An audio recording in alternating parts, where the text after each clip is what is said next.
Alexandre, você podia até comentar sobre isso, sobre essa saída do Marcelo e a chegada do Augusto ali. Como o Reinaldo falou... Como o Reinaldo não perguntou para a banda... O Humberto quis pegar o baixo. Vou perguntar para você, Alexandre, o que aconteceu com essa banda? Conte pra gente, Alexandre. Não, é muito... Cara, é gente muito... O Reinaldo estava falando disso, né? Eram músicos inexperientes, gente que estava começando ali. Muita coisa, muitos engenheiros do Havaí aconteceram, mas muitas bandas não aconteceu nada também, né? Então era isso. As pessoas iam para lá, tinham alguma expectativa. O Pitts talvez não fosse um cara também que estradeiro como o Humberto e o Carlos, e não deu algum conflito de personalidades ali, e ele era um cara mais calmo, mais tranquilo. Pelo que deu para sacar um pouco isso. Aí começou a ficar uma implicância também, né? Porque um tinha uma personalidade, outro tinha outra. E os guris eram... O Humberto e o Carlos eram mais estradeiros mesmo, de empurrar a banda para frente. E o Pitts era vegetariano, cara. Era outra vibe, era, sabe? Tava recém-casado. Outra visão, Aí não queria viajar por causa da namorada. E os guris estavam muito pra... vamos, né? O Maltz era uma máquina de empurrar a banda pra frente, e o Humberto era o gênio criativo, né? E acho que é isso. Aí o Pitts foi ficando um pouco para trás, assim. Eles começaram a sabotar o Pitts também nas brincadeiras, tornar o ambiente pesado, né? Uhum. Até que o Pitts pediu para sair. E esse baixo o Rickenbacker, que o Barriga tá falando, era do Pitts. O Pitts tinha esse baixo. Eu não me lembro como é que ele conseguiu esse baixo agora, mas enfim, o Pitts tinha esse baixo e trocou com o Humberto. Não sei se foi nessa Alan Holdsworth do Humberto, se foi outra guitarra, mas ele trocou com o Humberto por alguma guitarra. E aí o Humberto começou a ensaiar com o Maltz um repertório diferente. E uma coisa muito doida, né? Porque aí o que acontece? Ele tinha as músicas já compostas e eles ensaiavam só com a bateria, e o baixo ia, como o Barriga falou, ele tocava como se fosse um guitarrista. O baixo conduz a música, né? E quando entra o Augusto, eles eram muito fãs do Augusto, porque o Augusto tocava com o Ney, né? E também já estava um pouco... com a relação um pouco desgastada com o Ney, porque eles tinham uma parceria, e o Ney estava com uma carreira em crescimento, e o Ney estava se sentindo meio escanteado também. O Augusto estava se sentindo um pouco escanteado nessa carreira do Ney, porque o Ney estava crescendo e ele estava quase como um músico contratado na banda. E ele tinha trabalhado, ele julgava que tinha trabalhado mais intensamente, merecia um pouco mais de atenção. Então, aí as coisas se encontraram, né? O Humberto estava menos sabendo disso e tal, sabendo que o Augustinho já tinha tocado até com o Cleito e Cledir, já estava dando umas... Tocou com o Bebeto Alves também, né? Oi? Tocou com o Bebeto também, com o Bebeto Alves. Isso, já estava tentando dar uma... né? E aí o que acontece é que daí o Humberto acabou encontrando, o Carlos acabou encontrando num show e convidou, chama pra banda, vamos lá. Show do Echo and the Bunnymen no Canecão. E eles sabiam que o show do Echo and the Bunnymen. E eles sabiam que o Augusto tinha um conhecimento técnico que podia empurrar a banda pra frente, que o Humberto não tinha como guitarrista, né? Ele reconhecia isso, né? Ao mesmo tempo, aí o Augusto entrou e o baixo conduzia. E não dava tempo. E também o Humberto não era um baixista tão competente assim de transformar completamente os arranjos dele para a guitarra ficar, né, se Então foi esse trabalho foi um trabalho árduo pro Agostinho. Nossa, então, né? esse de vocês conseguirem um espaço assim, e ficou muito inesquecível o disco, né? Inesquecível. Eu acho que isso faz o disco tão especial. Não, tudo isso aí é o que dá o tom dele, exatamente o baixo conduzir. O disco, aliás, abre com o baixo, né, em Revolta dos Dandes, ou seja, o baixo faz a introdução, Não, o baixo conduz violão.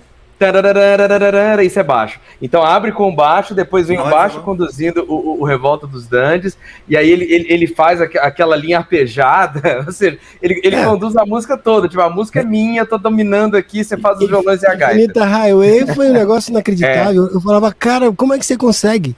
E ele brincava, que, pô, eu não sou baixista, não, aquele cara que fica tocando com aquele olhar lânguido.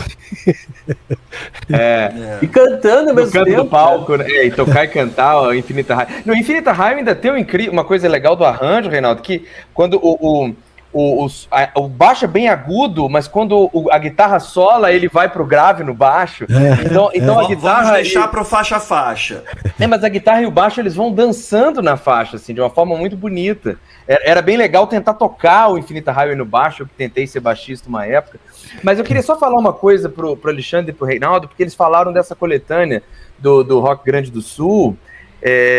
Você tem o vinil, Romero? Tenho. Eu tenho esse, e eu acho interessante porque tentaram fazer isso em outros lugares. Por exemplo, aqui em Minas saiu a coletânea Rock Forte. A mesma ideia, a mesmíssima ideia. Um pau de sebo. O Kamikaze era uma banda grande daqui. Não tinha o Sexo Explícito também? Sexo Explícito. Eu que fiz uma faixa pra eles. Foi. E tinha uma banda ali que depois geraria uma outra banda de muito sucesso, que era o Pouso Alto, que depois seria o Skank. Né, o Samuel e o Henrique estavam lá já com o Pouso Alto. Mas olha só, a coletânea de rock gaúcho levou muito mais bandas pro estrelato do que a coletânea de rock do sul de Minas. Teve mais êxito, né? Não dá nem pra comparar. Não, assim. Mas foi na mesma época? 87. Não, o rock do sul é anterior. Por conta do sucesso do Rock Grande do Sul, lançaram essa de Minas em 87. Fizeram uma em Brasília também, depois. Esqueci o nome agora, que tem Detrito Federal, Beta Pictures e tudo, e também não deu em nada. Escola de Escândalo. A do Sul foi a mais bem sucedida. Assim, disparada. Mas eu acho que gerou o Rio Grande do Rock depois, né? Teve um segundo disco. Eu acho que a coisa do momento também, aqueles anos foram decisivos, né, Barriga? Nenhum de nós conseguiu subir depois, mas eles, por exemplo, pegaram um contrato com a Polygram e não deu em nada. Eles já não estavam... Aquele momento ali foi econômico e tal, deu uma impulsionada, as pessoas conseguiram entrar, mas acho que não teve mais ondas para impulsionar o rock como aí só depois de 94 ali, isso, né? Mas o Reinaldo, inclusive, produziu The Fala também. Nessa mesma onda, nessa mesma época, né? Então, particularizando, como eu te falo, cada banda e digamos, cada artista ou cada cabeça nessa época, você tinha que identificar se era um líder, se a banda era solidária. No caso do The Fala, era uma banda coesa, né? Uma banda que tinha uma batera tocando, legal demais, a Biba tocando.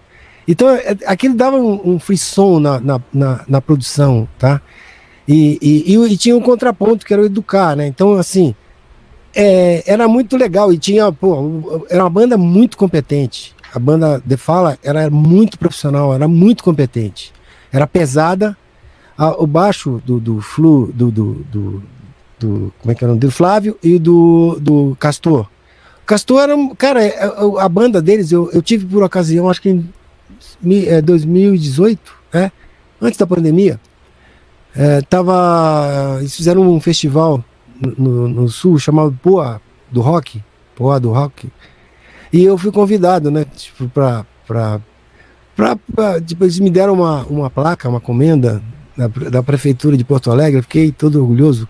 Tem um grande amigo meu chamado Mário Marmo, que tem um estúdio, que tem uma banda também, e ele me convidou, né, e eu fui lá no Araújo Viana, assistir as bandas. Então tocou o Tchê com aquela banda dele, que não era nem o TNT, a outra banda que ele tem, né?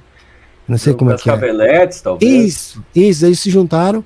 E aí eu vi o The Fala se reunir e tocaram novamente. Cara, eu fiquei parado com aquele som, cara. Me fez lembrar porque os caras com aquele peso, com aquelas maluquices do Edu vindo com aquela melancia na cabeça, sabe? Fazia tempo que eu não via uma performance assim, como na época que tinha, o Edu vinha para São Paulo, ele vinha de saia, né? Ele vinha com aquela saia grande, e aí a gente ia lá na estação São Bento de metrô, onde estava o DJ 1 fazendo aqueles break, né? Na verdade era o hip hop, né? Que tá no começo. E ele era... Taíde DJ 1. Exatamente, Taíde. E a gente ia lá na Praça São Bento, eu ia com eles, né? Tipo, eu ia lá, e não sei o quê. E gravamos, assim, inclusive nesse disco, um dos discos do The Fall, o primeiro, eu levei um gravador no metrô, então eu colocava, o gravador era estéreo, então vinha o metrô, né? Passava.